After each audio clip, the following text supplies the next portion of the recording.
Welcome to the Girl Means Business podcast. I'm your host, Kendra Swalls, a former teacher turned entrepreneur, here to help you navigate the messiness of mom life and biz life. Each week, my guest and I will share our experiences, insights, and tips to help you move your business from survival mode to success mode. So grab your favorite drink and let's dive in, because this girl means business.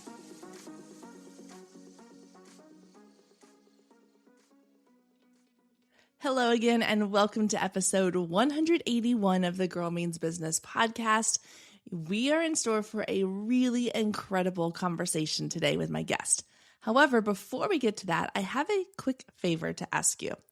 If you are enjoying this podcast, if you are enjoying the tips, the conversations, the guests, all the great advice that we're sharing here, please take just a moment to go and leave us a review over on iTunes. Not only is this a great, easy, quick, and free way to show your love and support here for the podcast, it's also a great way to let other people know what you think of the show and why they should listen. So just hit pause really quickly, head over to your iTunes app, leave a quick review, and then come right back here because we've got a great show in store for you. All right, this week we're talking all about content creation, the power that content has, and especially talking about building and creating content for social media. However, this can be applied to content across any platform where you are sharing content with your audience. So my guest today is Ashely Ann, and she's a modern businesswoman and entrepreneur. She's an outstanding talent for social media, live streaming, lead generation, content creation, funnels, conversions, all the things. She is a BA in finance and an MBA, and she's helped over 5,000 individuals monetize their social media. She's also assisted over 400 individuals and small business owners create 6- and 7-figure incomes through strategy, digital marketing, and branding. So she now travels the country teaching and training and helping others do all the things that she has done for her own brands. So today's conversation is so good and full of so many incredible gems. Make sure that you are ready to take some notes, or that you are going to come back when you have time. If you are driving or working out or whatever you're doing right now, make sure you bookmark this episode, because it is one where you are going to want to come back and take notes, re-listen to some of the things that she has to say, because it was that incredible of a conversation. All right, guys, so let's get to it. Here is my chat with Ashely Ann.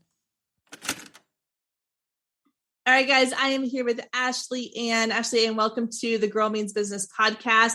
Thank you so much for being here. I'm so excited to chat with you today. Thank you so much for having me. I'm super excited to be here. And hey, ladies, how y'all doing? Hey, girls, hey. So, okay, before we get into all the things we're going to talk about today, because we've got a lot I want to cover with you, because you have a wealth of knowledge I'm excited to dive into. But tell us a little bit about kind of you, your background, and what it is that you do.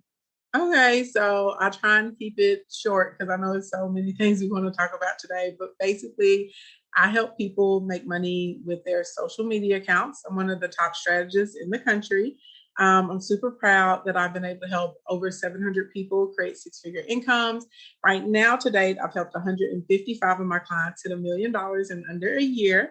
I have 9 clients that have had $1 million months. I have 3 clients now that are earning over $10 million a year. So that's really exciting. And I have a few clients as well that have had $1 million days. So I love everything about business, and more specifically, helping people honestly be able to make money doing things that they like to do, or getting paid to be in your purpose. And when I say we can monetize anything, I have monetized a plethora of things. So I love it. I love it. It's so exciting to watch people, create and manifest the lives that they want. And I feel really fortunate and blessed to be a part of that.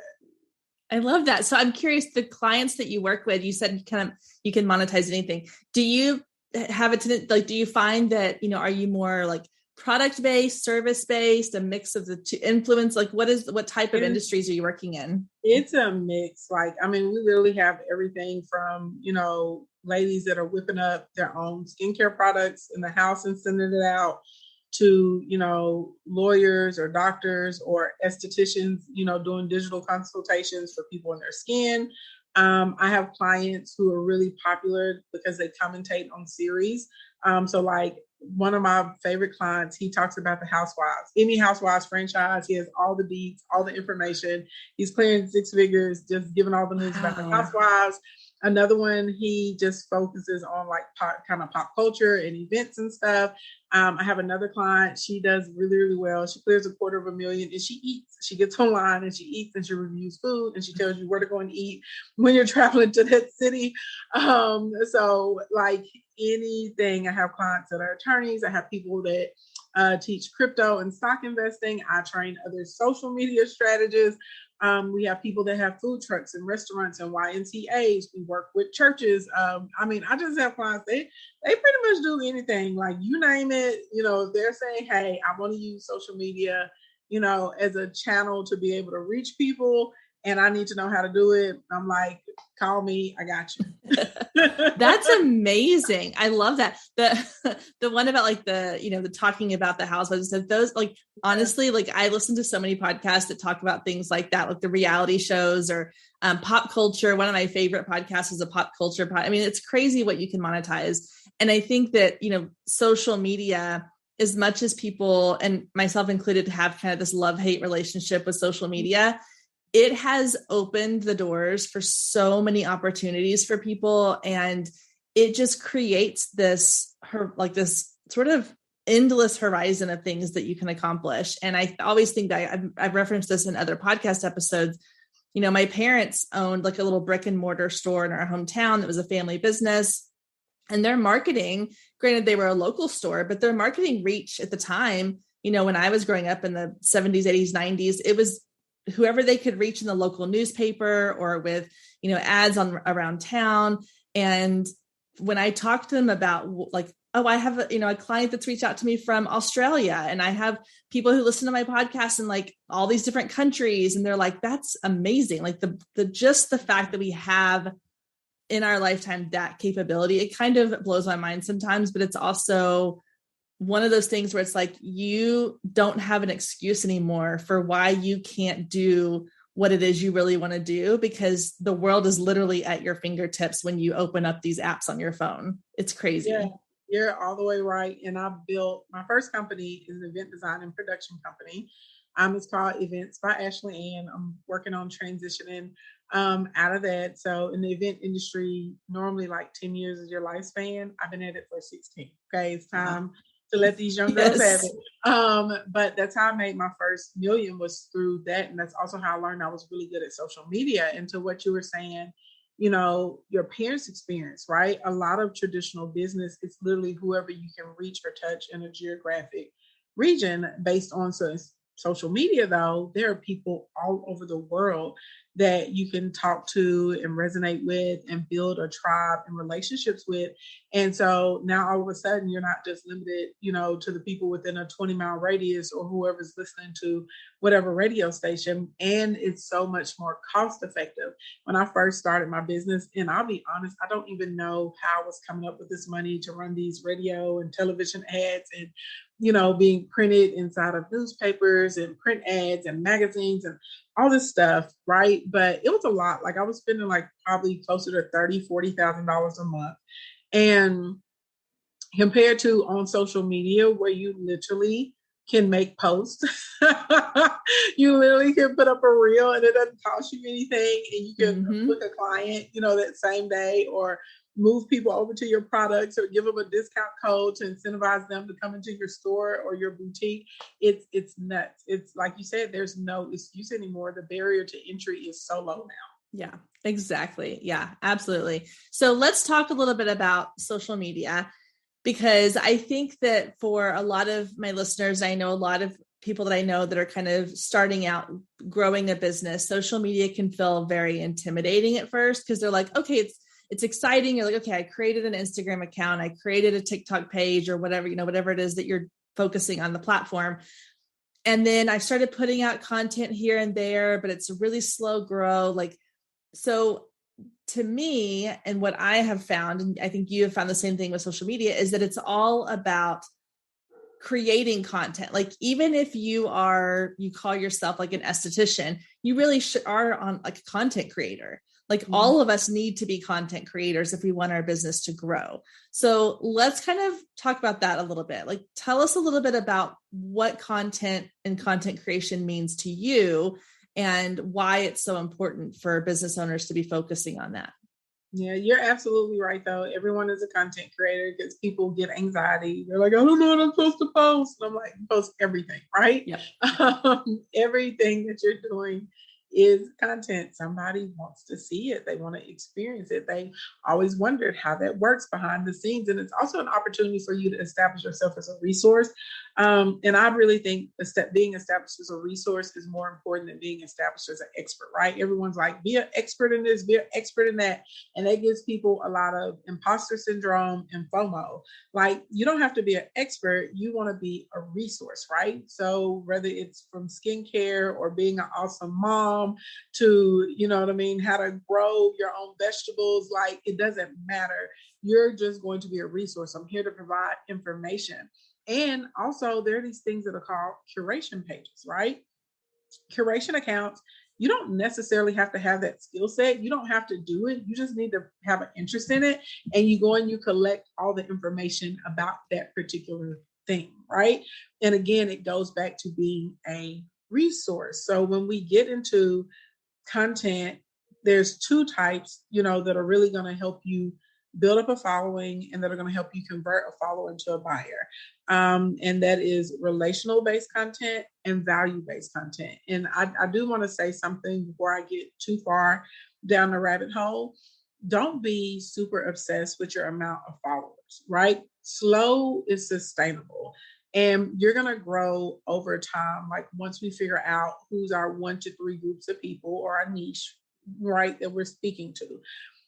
I have so many people that come to me that have blue check marks, that have hundreds of thousands or millions of followers, and they cannot figure out how to make money. Okay. Just because someone is popular does not mean that they have prosperity. When I first made my first $35,000 on Instagram, I didn't even have 2,000 followers yet. Okay. I have clients right now that have under 1,000 followers. I'm talking about like 300, 400 followers, and they're making in between $5,000 and $10,000 a month on a regular basis. So just keep that in your mind. It's more about the quality of your followers than the quantity. And popularity does not equate to prosperity. And our goal is to be prosperous because a bunch of people following you does not equate to comments in your account. And child, we got bills to pay. We got things to do. Okay. We need our money. We need our coins. Okay. We need the math to be mathing in the checking account. All right. That's now when we get into this content. So people, it drives me, kind of burns my grits. People are always like, oh my God, you have to have valuable content. I just grew because I have such valuable content. No one ever says what that is, right? Valuable content, terms and definitions, how-tos, tutorials. Some people hate to read. So summaries of articles, explaining any type of concept, or if there's something that happened in the news or in your industry, and you can explain to people how it's going to directly affect them. Questions and answers, showing people your process for setting up or unpacking or getting ready for the day, right? Like what a day in the life is for you at your shop or salon or dealing with your kids or whatever it is. That's going to be value-based content. Okay. So anything that's going to create you or represent you as a resource. Relational content is that social part of social media. So this is where we're asking questions. We're giving people the options. We're saying, hey, do you remember or recall this? This is where you're putting up your quotes, your memes, where you can showcase your personality and sense of humor. This may be where you may showcase, Mother's Day is coming up, right? So this may be where you showcase like, hey, here's a picture of, me and my mom or my grandma, or this is my journey as far as being a mom. You may ask the question, what do all you ladies want for Mother's Day, right? What's the one thing that would mean more to you than anything, right? And giving them an opportunity to talk to you so you can learn more about your audience and your audience can learn about you. So 80% of your content should actually be the value based, and it should always, revolve around whatever your core offer is. or your core intention, because some of you guys are just building up like memberships or you have podcasts and stuff like that. And so you're going to make your money through like advertisers and stuff like that. But anyone that has like a service-based product, the service-based product, a service-based business, a physical product, a digital product, there's something that we're trying to get someone to buy from us. And so you have to have also your testimonials are going to go into value-based content too. So that you want to have something with a call to action to get someone either to jump on your list so you can continue the relationship with them, or to just go over and buy from you. The relational is where we're trying to get those saves, those comments, those likes. So people are like, dang, we have the same type of dog. She's a cool chick, right? Those sorts of types of things. And so the combination, like 80% value, 20% on the relational side, that's how you really like build up a really strong buying base. And that's how you get into the process where you're moving people over to purchase, right? We want them to participate through purchase and not only become a one-time customer, but we want them to come back over and over and over again. We want them to refer us to friends and family, coworkers, colleagues, the whole shebang.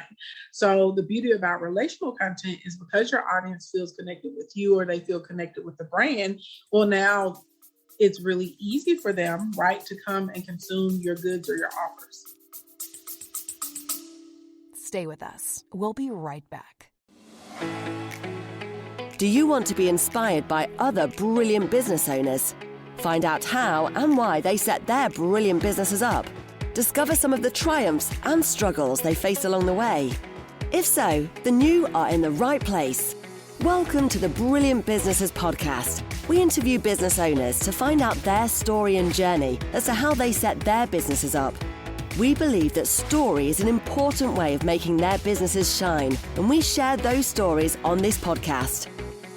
Keep building those brilliant businesses.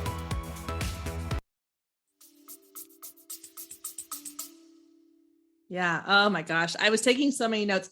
I love how you broke it down, like what the value-based content is versus the relationship content, because it's true. Like some people say, like, share valuable content. I admit, like, I've been guilty of that. Like I've kind of said that, just lumping it all together. And I love that you kind of separated it out more specifically. And I think too, which just kind of leads me to my follow-up question for you on this, is a lot of times the people that I've worked with, the people that I've talked to, they're like, okay, I get it. I need to be putting out valuable content. I need to be putting out like this, the relational content. Like they're really good at the relational content. Like they're like, I can talk about, my process. I can talk about my life. I can put things in stories, but it's that piece of now, how do I transition that into a sale? Like, how do I go from like, okay, I'm going to tell you, like, we're going to build a connection where you like me and I like you, and we have this relationship going, but then they're really nervous to put out the content that's going to have that little bit where it's like, okay, now come work with me or come buy from me. So how do you like kind of make that a little bit easier to put in there without feeling weird about it? I love that question because so many people, they get uncomfortable and they're like, oh my God, I don't want to be salesy. So soft selling is your friend. Okay. That's number one, and AKA dry begging, okay, is what it's called in the hood. So I'm going to give you an example before we get into it. Okay. So let's imagine that you and I are going to meet up around, I don't know, we'll say 12:30. And I come to your house and you fix this fabulous sandwich. You're like, oh, Ashely, I was just about to have lunch. And I'm like, Kendra, that sandwich looks really good. Man, now I am so hungry. My stomach is growling. What type of bread is on that sandwich? Man, that sandwich looks amazing. Eventually you're going to be like, do you want a piece of my sandwich, right? Or can I fix you a sandwich? So that's how the soft selling concept works. So you may not put out a direct offer all the time, but you may say, excited to be shipping these products out this weekend. And so then you may take a picture of you holding like your postal tote or standing next to all your boxes that are stacked up, right? Or maybe on the back of the shipping thing, you're like, we just restocked. I'm so excited. If y'all got questions or if you're looking for something, send us a DM or email the team. So basically, you may put up a post and say, check out the details about my upcoming event. Not go buy a ticket because that gives you anxiety, but it's like, hey, check out the details, see what's happening with the lineup. So we're gonna soft sell. Also, that content, that valuable content that establishes you as a resource, that is also a part of client attraction. So when you're doing that, you will find that people are going to start sliding into your DMs. They're going to pop into your comments and they're going to ask, how can they work with you, right? They may come and ask about a specific question and you may say, you know what? I'm really excited to assist you with that. Use this link and we can book some time together, right? And it's going to be over to a paid session instead of just letting people use the crap out of you. If you have like a physical product, my favorite thing of all time, we teach people tier 1 funnels inside of my community. And so a tier 1 funnel is basically having your free offer, your free 99 lead magnet on the front end.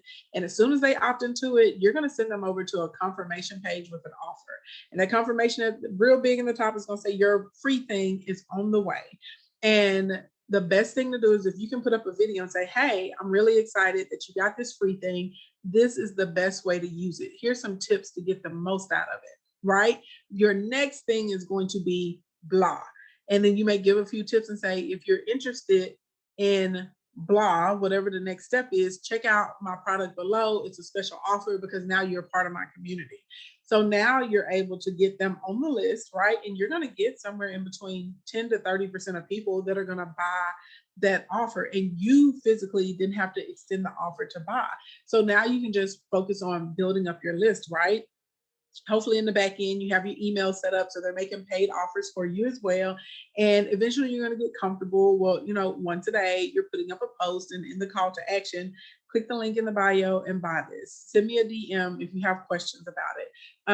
Just go over and check out the details. Here's customer Molly Moo, and Molly Moo loves, she loves our bagels, and this is what Molly had to say about them. If you want to see if Molly is right, head on over here today between 7 a.m. and 12 or whatever it is that you have going on. But that's really the easiest way to transition so that you don't feel the pressure of, trying to coerce someone into a sale. Instead, you can get them to come to you and ask you, how do they buy? Yeah, I love that. I love like the idea of like that creating interest, creating kind of this, I don't want to say mystery, but because it's not necessarily a mystery, but just creating, excitement around what it is without actually having to say like, hey, I'm selling this, come buy this. And then the tip about the confirmation page on the free offer, that is such a great tip because how many times when you think about your own actions as a consumer, how many times have you done that where you download something or you get their free lead magnet and then you're like, oh, now I didn't even know they offered this product. Because that's the thing is I think we all assume that people know what we offer when they really don't. Like, this just happened the other day. I clicked on someone, I followed this person on social media for at least a year now. They had some free lead magnet, like a little workshop or something they were doing. I clicked on it and same thing you just said, like I entered my information. It took me to a landing page and it was like, hey, if you're interested in this, you can purchase this product for like a discount. And I was like, I didn't even know they offered that. But clearly I went, they probably thought I already knew, and same thing. So don't be afraid to keep putting it out there. And I think it's a good point too, that like, this is something that gets easier the more you do it. Like yes. It may feel awkward and uncomfortable at first, but just start including it in. And the more you do it, like obviously you're a pro at this, but I'm sure when you first started, it took a little bit more effort to kind of get comfortable with it, just like with anything. But the more you do it, the easier it becomes, the more comfortable you get with it. Yeah. And I think too, understanding that people want your stuff. I think sometimes people think like, oh, I'm bothering them or I'm forcing them. No, they want it. People are out here spending money every day. So why can't they spend some with you, right? And a lot of people, if you're like their favorite page or their favorite restaurant or their favorite author or whatever it is, they're so excited to participate with you through purchase. I buy stuff all the time that I don't even need just for the sake of supporting other businesses. Sometimes I get online and I'm like, I'm going to spend some money, with some of my Kingdom members. What's your business? Drop it below and we'll get on. And I'm like, all right, I'm like, who needs this? And we literally, like, I'll be buying stuff and sending it to other people. But there are lots of people, if I need soap, like, I haven't bought soap out of like a traditional retail store in so long, because I only buy like handmade soaps now that are made by all of these people that are doing custom soap. Same thing with, my lotions, my shampoos and hair care products and stuff like that. And I found a girl and I was like, I love the way her people's hair look. And I was always watching videos late at night of her hair. And one day I needed I was about to run out. And what I do, I ran over and bought her conditioner, her shampoo. I bought the deep conditioner, the leave-in, the hair oils, all kinds of stuff. And I love it. I love their stuff. And so I think, people just have to get it in their minds. Like, people want my stuff. You know what I'm saying? Mm-hmm. They need it. And I'm just making it available for the people that want it. And I think if you can perceive it that way, you won't feel like the pressure or like a used car salesman, trying to get somebody. Trying to get somebody to buy your stuff, right? We're not ambulance chasers. We don't have to do that, right? We just you just want to be a resource and attract the right people to you. Stay with us. We'll be right back. So you want to get in shape, but you don't have time for the gym. Don't worry, I got you covered. Hey, I'm Todd McCullough, former University of Florida football player and creator of the Team Act 20 workout. The Team Act 20 workout is a 20-minute home workout program, no equipment needed. We have beginner and advanced workouts. And the best part is each workout ends with a meditation and prayer. So if you're looking to lose weight, get stronger, and develop a consistent workout routine, I want to offer you 10 free days of our 20-minute home workouts. No credit card is required. Just click the link in the show notes to get your 10 free days. And remember, you can no longer use the excuse you don't have time to work out. Yeah. And I was just writing down what you said earlier about, like, people are spending money. Like, why wouldn't they want to spend it with you? I think that's such a good thing. And like, I always say, like, there's these like mirror moments where, like, I love to, like, I come across a quote or something that I'm like, that's something that needs to live on my mirror, because it's something I will see every day. And I think that's one of those kind of mirror things, is like, we need to remind ourselves that, yeah, like, people are out there spending money, and what you are offering is worthy of them spending their money on. Like, we get so not self-conscious, but just that imposter syndrome and that fear and all those things. But yeah, like, it's 1000% true that, like, they have every reason to spend it with you just as much as they do with anybody else they come across online. So you just gotta put yourself out there. So going back to the idea of like the content thing too, I think another problem that people have a fear around with content, or not even just a fear, but kind of a block, is just the amount of time and the amount of energy it takes. I hear people say all the time, like, okay, well, so I need to be posting more of X, Y, and Z, but that means I have to like sit down and create graphics or create, get photos or write captions or record a video. Like, I don't have time to do all that. So what are your tips for making that kind of a streamlined process, so it's less of something that's like a to-do list item and more of something that's like fun to do? Yeah. So one, you definitely can batch content. I'm not a content batcher, but lots of my clients that batch content, they love it. I'm just kind of like, hey, this is how I feel, this is what it is. But there's nothing wrong with having a batch of content. Well, I lie. Sometimes I do, if it's like quotes or like tips and stuff like that. I definitely will go ahead. I just kind of get in the mood sometimes. And so normally it's one day out the month. I just kind of have 2 or 3 hours, and I just, whatever information, whatever definition, term, tip, common mistake, whatever it is I want to save people from, I make like 3 templates and just go shoot it in there. And so you get so much content done so fast. And if you're having a day where you can't think of anything to post, you just go into your little folder and post it. The next thing I would say is WordSwag and Over are probably my 2 favorite apps, because you can create pretty much anything on your phone like really fast, really, really fast.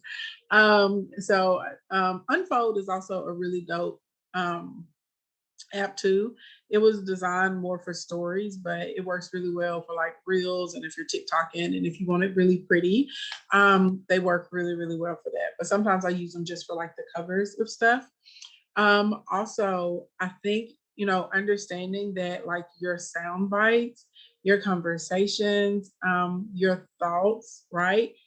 That's content. And when you're having conversations with people, if someone, you can pay attention to people's body language or see the reaction they have of it, or if it's a question and it spurs lots of conversation, that's a really easy way to create content without putting so much stress on yourself and then repurposing what you have. I don't think people do that enough. Like if you send out an email, I guarantee I probably could get 15 pieces of content out of your email just from sentences, perceptions, thoughts, summaries, you know what I mean? Like literally, like, and then you could take that same email and those could be talking points for a series of reels or TikToks. You could turn those into live streams.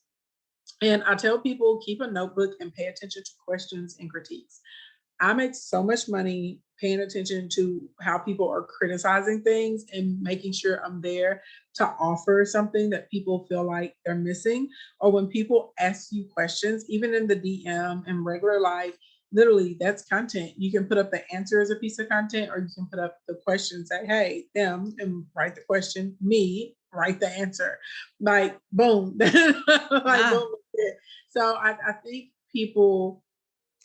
think like you said, people are like having all this anxiety and they feel like things have to be like really editorial. They feel like they have to be super high production. They feel like everything has to be amazingly beautiful. You know what I mean? And that's not true. Like all that stuff is good, but some of the best performing pages that are the most highly monetized, literally like the ugliest pages ever. So there's this format and I hate it, but I put it up because my people like it.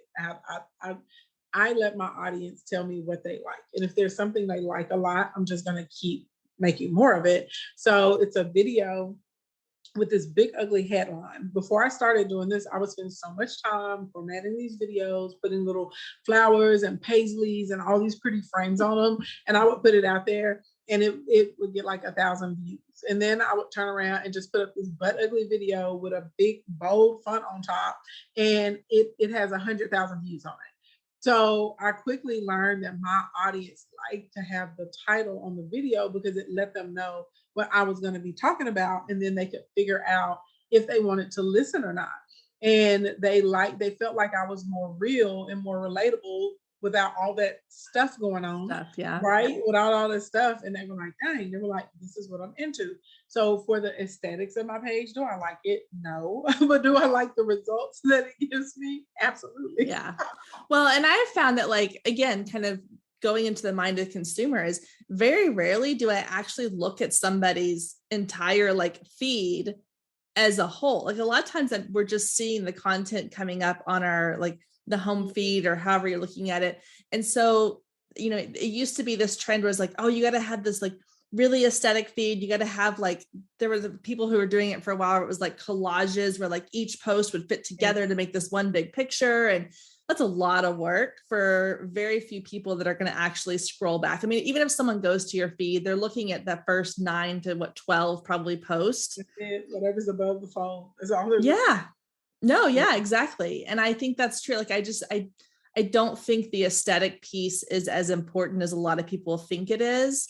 And so I think it's really good to remind people and reiterate the fact that like, you don't have to spend a ton of time making it look perfect and beautiful and like overly done. And, and I love, like, I use Canva a lot. I love using Canva, but it's, you can get sucked into all of these like crazy templates and it can be a little overwhelming sometimes. You're like, oh, but that one looks really cool. And that one looks really cool. And like, no, just keep it simple. One of the accounts I follow, I mean, I think all of his stuff is literally just like black font on white background. And that's it. Like a couple pops of like color here and there, like a yellow word that he wants us to focus on or whatever. But it's literally like black and white and maybe a little bit of one color here and there. And I'm like, and it's so powerful. And that takes almost no time to create at all.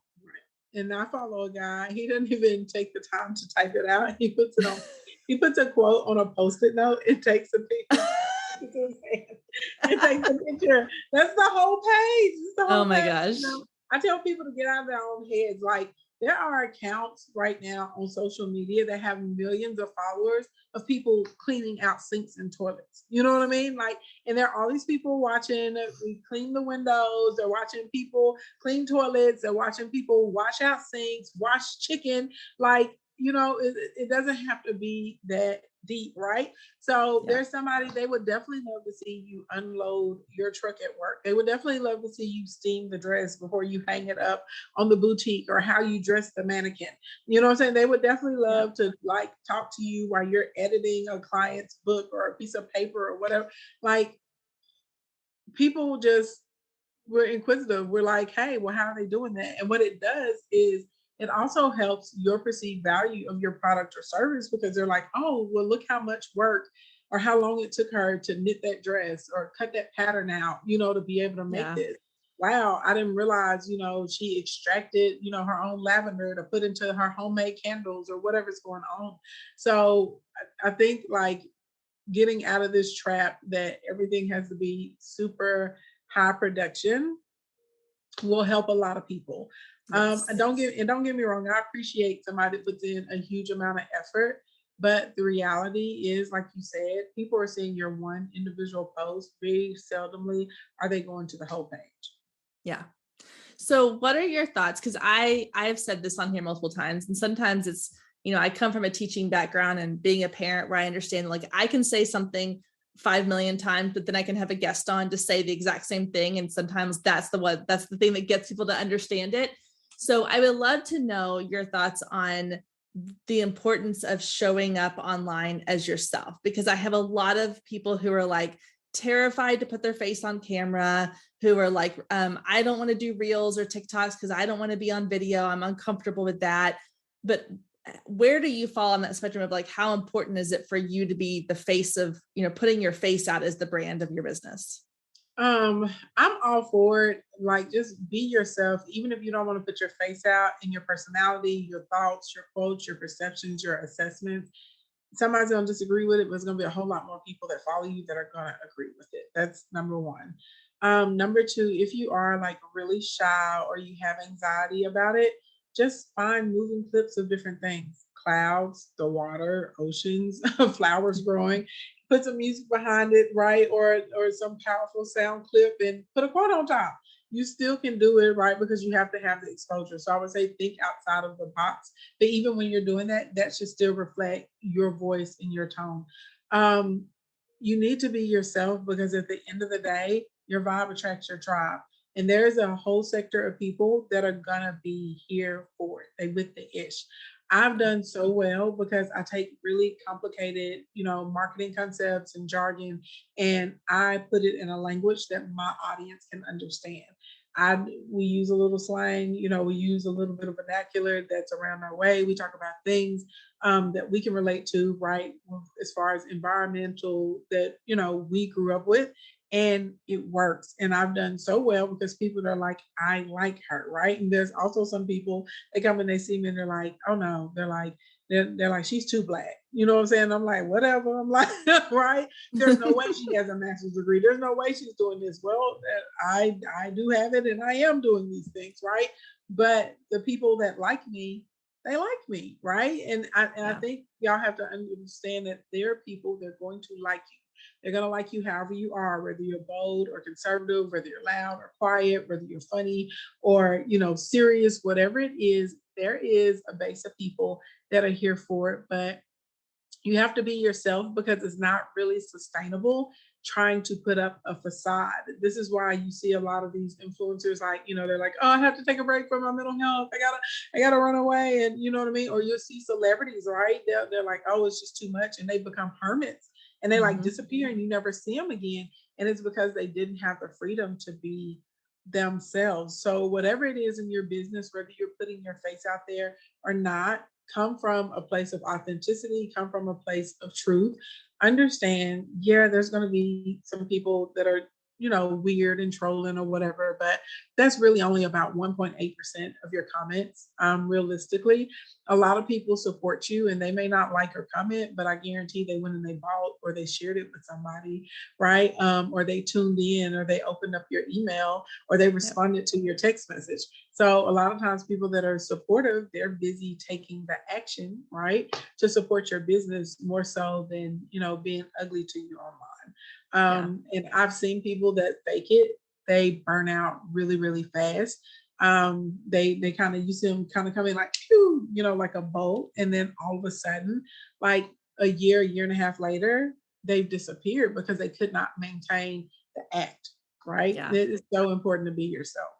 Yeah, I agree. And it's funny. I have these conversations with my oldest daughter because she's just getting to the age where, her friends are becoming not more important, but they're becoming a big part of her life. And she's starting to have, issues with like the mean girls and the friend groups and all that kind of stuff. And so we've had a lot of conversations lately about, being yourself and staying true to who you are, and that not everyone's going to like you, and that's okay.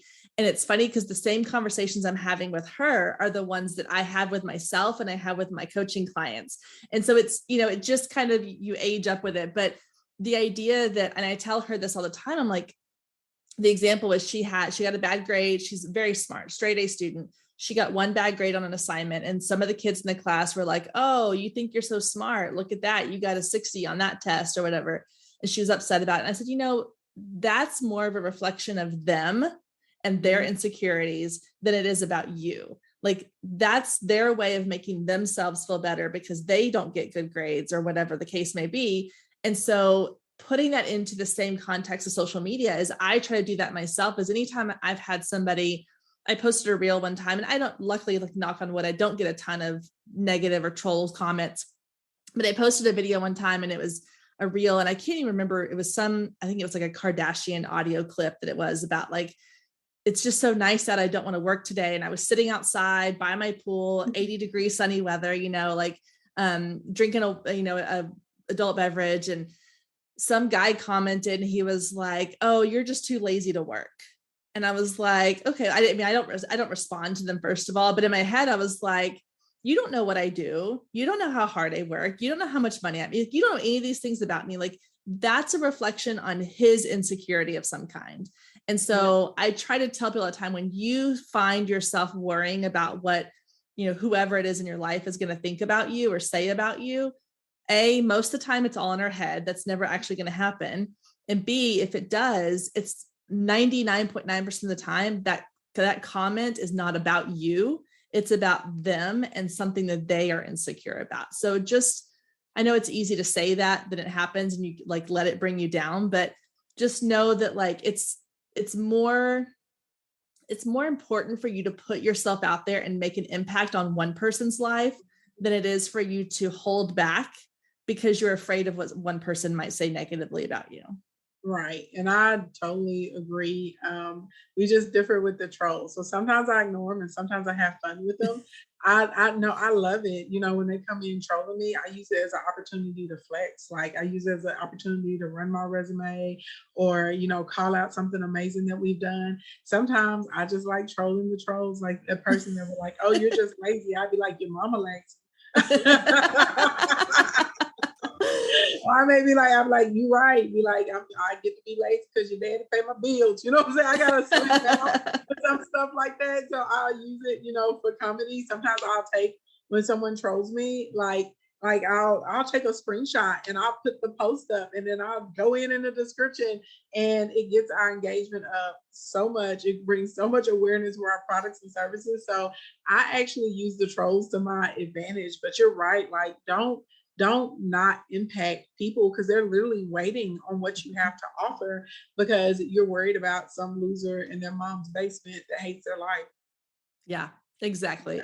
And I need to get better. I love the idea of like messing with the trolls sometimes, but what I really love even more, and this is a perfect, like to me, you can tell how great somebody's community is. Like if I were to go onto your page and see that there was a troll comment, and then if I see that without you having to even respond, your community has They responded. do. They go in. That I love that, because then I'm like, oh, these people have got her back. They are going to take care of her. They truly follow her because they love her. And again, that's a testament to you putting yourself out there and building those relationships, because without that relationship, they don't have a reason to want to back you up and support you against these trolls or anything, So it all comes full circle to the idea that, like, get out there, create these relationships, create these communities so that you do have this support system around you. And that makes some of the negative things a little bit easier because you have that community built up around you. Absolutely. And I think, back to what you said, also understanding that this is just some random person, like trying to pee, like they're just going around trying to pee in people's Cheerios. And it's definitely a reflection of them, because clearly they feel really small or they don't feel valid in their life offline. And so now they want to go around trying to see whose feathers they can ruffle. Yeah. Well, Ashely, and thank you so much. Okay, so we're going to kind of wrap up. I want to value your time, and I really appreciate you coming in and sharing your expertise with us. And I know you have so much more value to give. So tell people how they can get in touch with you. I know you have a great offer for our audience here today. So share all that with us. Yeah, so y'all come and kick it with me in these Instagram streets or TikTok at King Ashely Ann. Instagram, definitely we're hyper focused on money, mindset, manifestation, marketing, all that good stuff. TikTok, child, I ain't gonna tell them what you're gonna get. Okay, just ride with me over there. Okay. And one thing I wanted to invite you guys to is a training. I try and do a training once a month, and we really get in and break down like the back end of the system. So, what it takes to build out that tier 1 funnel, organic actions you can take to build up a really good buying base, how we convert people, kind of getting through like common mistakes and hiccups that people are making, information that you need on your confirmation page so that it converts at a higher rate. So I really get in there and get into the nitty gritty. Now, this is an intense training, y'all. Like, these trainings last anywhere from 3 to 5 hours. I do try and do Q&A at the end, and I answer as many of the questions as I can. And people normally pay a few $1,000s to come to these trainings, but once a month, I try and do one for free. And so I really wanted to extend the offer for you guys to come to the next upcoming training. So the link will be in the show notes, and all you have to do is click it. A little page will pop up with a calendar. You'll pick, you'll say, yes, I want to go to that one. And I'll send you over an email with the Zoom link and all that stuff, and we can come and focus on getting to the shmoney. Okay.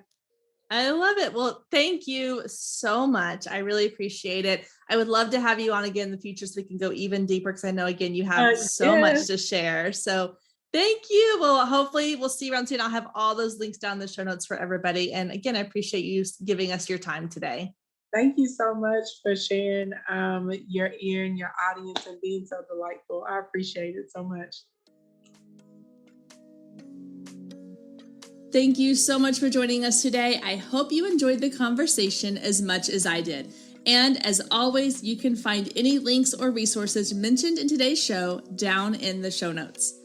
And if we're not friends outside the podcast yet, then what are you waiting for? Come find me on Instagram at Girl Means Business and send me a DM letting me know what you thought of today's episode or any of the past episodes you've listened to. You can also take a screenshot of today's episode and post it to your stories, tagging at Girl Means Business, and I'll give you a shout out on my page. I love connecting with you and hearing all about your business and can't wait to get to know you more. I hope you have a wonderful week, and I will meet you back here next week, same time, same place.